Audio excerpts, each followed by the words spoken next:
Ապա շրջափակումն ու բաց սահմանները ոչ միայն հնարավորություն են Հայաստանի տնտեսության զարգացման համար, այլ միջոց երկրում գնաճի զսպման եւ գնանկման։ Կենտրոնական բանկի նախագահ Մարտին Գալստյանը նման կարծիք հայտնեց ամփոփիչ ասուլիսի ընթացքում։ Նրա խոսքով Ադրբեջանից ներմուծված առանձին ապրանքատեսակների մասով առայժմ չկա գնանկման կամ գնաճի մասով մասնագիտական վերլուծություն, չնայած արդեն կարող են փաստել, որ որոշակի ազդեցություն ունենալու է։ Եթե մենք ունենանք բաց սահմաններ ու տեղի ունենա ապրանքների ու ծառայությունների ազատ տեղաշարժ, ներմուծման եւ արտահանման տեսքով,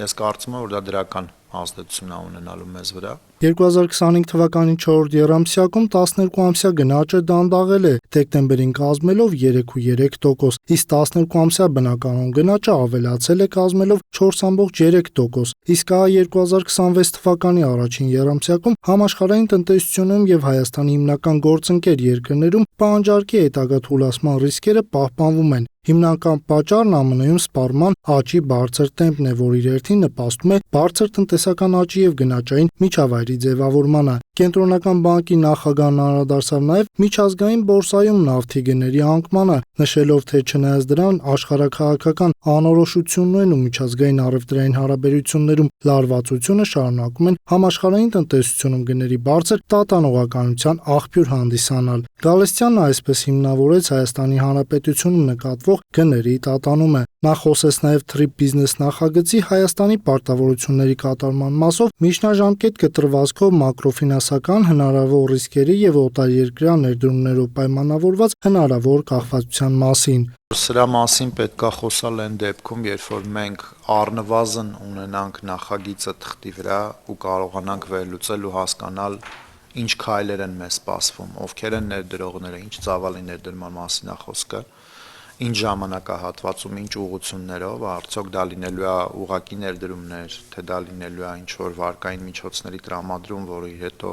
կոնվերտացիա լինելու մեր ընկերությունների կողմից որոշակի աշխատանքի։ Գալստյանի հաջորդ անդրադարձը կառավարության կողմից անկանխիկ գործարքների խթանման պայմանավորված տնտեսվարողների կողմից դժգոհության առիթ դարձած գործարքների միջնորդավճարների բարձր տոկոսադրույքներին էր վերաբերում։ Նման որոշում կա, հայտնեց բանախոսը։ Այդ սահմանափակումները կլինեն 0.5% արկա քարտերի համար, 0.9% միջազգային քարտերի համար, որտեղ դուք գիտեք, որ Visa-ն ու Mastercard-ը ունեն իրենց սպասարկման վճարները, որը բացարձակ կապ չունի բանկային համակարգի կողմից գանձվող միջնորդավճարների հետ։